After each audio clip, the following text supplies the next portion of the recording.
Hello, welcome to my channel. This is Yuton. Today we finally come to the last video of Qin Shi Huang Yingzheng. The 39-year-old Yingzheng unified China and established the first empire, the Qin Dynasty. Let's take a look at the territory first.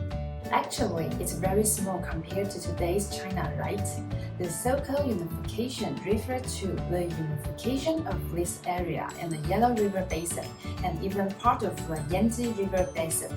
There are still people living in the north and the south with completely different living habits. After the unification, Yingzheng adopted some policies that would have far-reaching influence on the next 2,000 years. He abolished the feudal system and replaced it with the county system. The feudal system is that the emperor will assign land to the meritorious people. They have great autonomy in their respective fiefs, and the position is hereditary. Some can inherit father's lordship. In the beginning, the lords of fiefs and the emperor may have a good relationship, so they can respect each other. But after several generations, they are not close anymore, and the lords of fiefs may not obey to the emperor and become a king on their own, just like Qin State or Zhao State during the Warring State period. The county system is to divide the country's land into multiple administrative districts, just like modern counties and cities. And the heads of the counties are appointed by the central government and cannot be hereditary. This greatly enhances the power of the central government. As a unified country, Yingzheng unified the script, standardized the currency, the units of measurement and the specs of the court. Let the people of the whole country better communicate, get along, trade, and construct. This is a milestone in Chinese culture. Next, let's talk about the most famous one, the Great Wall. The Great Wall today is more than 20,000 kilometers long. It is built along the ridges of the mountains, with the ups and downs of the terrain. It is very spectacular. It is also the largest structure since human civilization. In many people's mind, when they talk about the Great Wall, they think of Qin Shi Huang. Because Qin Shi Huang was the first emperor to build the Great Wall on a large scale and systematically. However, the Great Wall today is almost all built during the Ming Dynasty. In addition, the current Great Wall looks beautiful, complete, and functional. But the Great Wall built during the Qin Dynasty actually looked like this, totally different from the current one. The function of the Great Wall was to resist the nomads in the north. Because the nomads had a habit of looting, they often go south to loot property and food and harass the people. Since the Warring States period, the Qin, Zhao, Yan states in the north had built the Great Wall to defend against them. There were also parts of the Great Wall that were used to resist each other between states.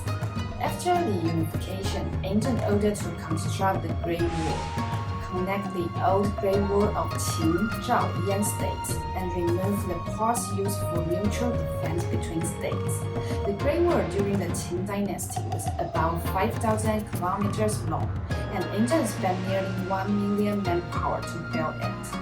Although it looks like it may not work, it was indeed built with blood and tears of many people. In addition to building the Great Wall, Yingzheng also had many large-scale constructions. He lived to build palaces. During the War of the Unification of 6 states, once he destroyed a state, he would imitate the appearance of the palace of that state and build one in Qin state, and then collect buildings and treasures robbed from that state in the palace. After the unification, he also built countless palaces one after another. But Yingzheng saw that these palaces were not enough to match his status as the emperor, so he planned to build a more majestic palace, where the king of Zhou Dynasty built the palace. This palace was the famous Fang Gong, Efang Palace.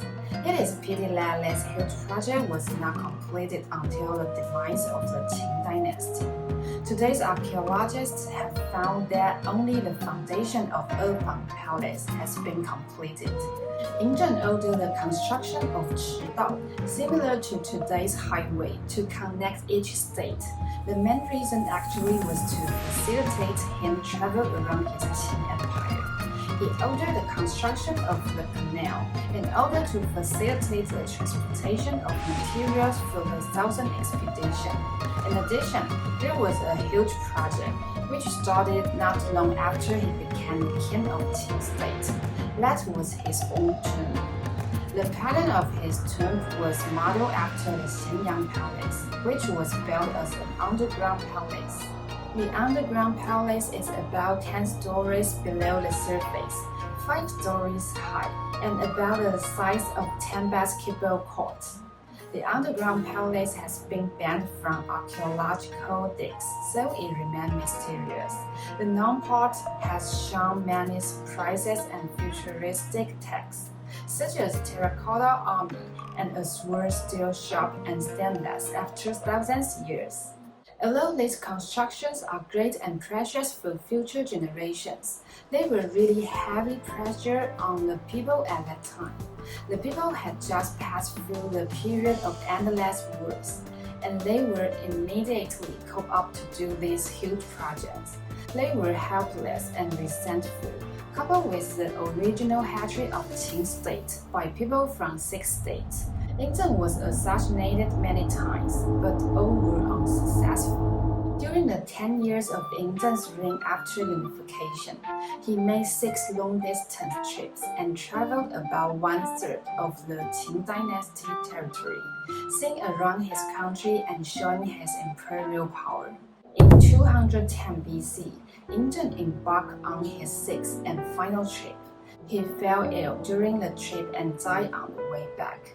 Prime Minister Li Si was afraid that the news of Yingzheng's death would cause rebellions, so he kept it a secret. Only 5 or 6 people closer to Yingzheng knew about it. Those who knew of Yingzheng's death included Prime Minister Li Si, a eunuch Zhao Gao, who was highly trusted by Yingzheng, Hu Hai, the 18th son of Yingzheng. Yingzheng had already written an imperial edict, appointing his eldest son, Fu Su, to inherit the throne. But Yingzheng died before the imperial edict published. Therefore, Zhao Gao wanted to launch a conspiracy. He went to lobby Hu Hai to inherit the throne. At first, Hu Hai didn't want to go against his father's order, so he refused. But he couldn't resist the charm of power and accepted Zhao Gao's proposal eventually.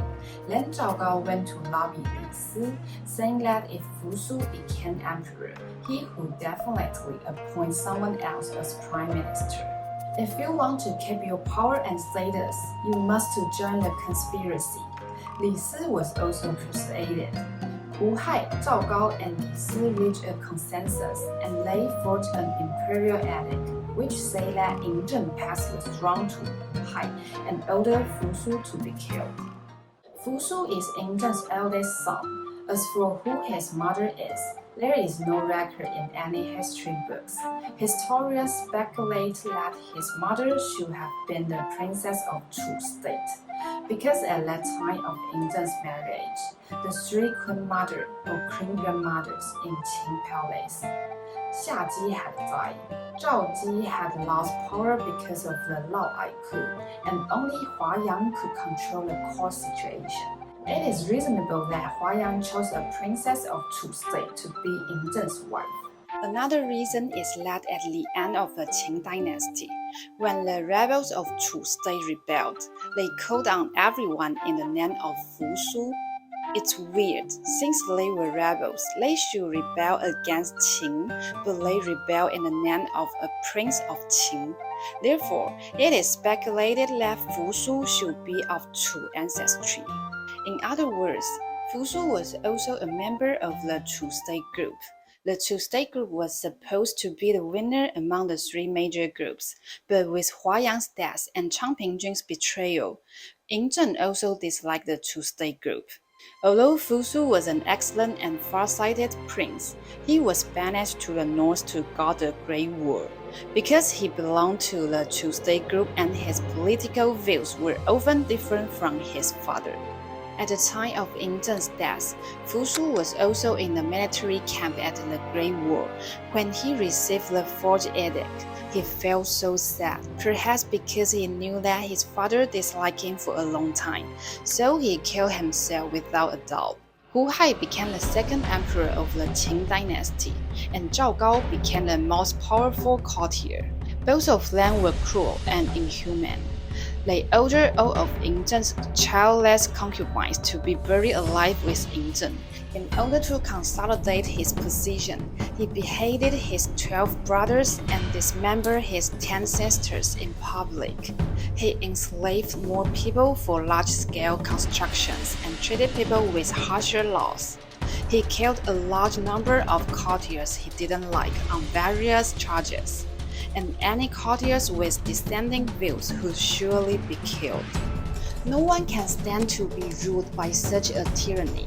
People all over the country formed rebels to resist the government, and nobles who belonged to the six states declared their independence one after another. Zhao Gao was afraid of this, perhaps because he wanted to quell the public anger, so he entered the palace to force Hu Hai to death first, and let Hu Hai's cousin Ziying become the next leader. But of course, it was impossible to quell the public anger. 46 days after Hu Hai's death, Liu Bang led his troops to capture Xianyang city. Ziying surrendered to Liu Bang, marking the demise of the Qin Dynasty. Qin Shi Huang Ying Zheng's life is legendary. Some people say he is a tyrant, and some people say he is a great emperor. In any case, he is definitely a capable, visionary, and ambitious person. Many of the objects he accomplished have a great impact on Chinese culture for the next 2,000 years. The only pity is that he couldn't give the throne to Fu Su successfully, which may make Qin Dynasty a strong and long-lasting dynasty. Alright, it's the end of Qin Shi Huang's story. I love it and hope you guys love it too. If you have any opinions, please leave a comment. See you next time!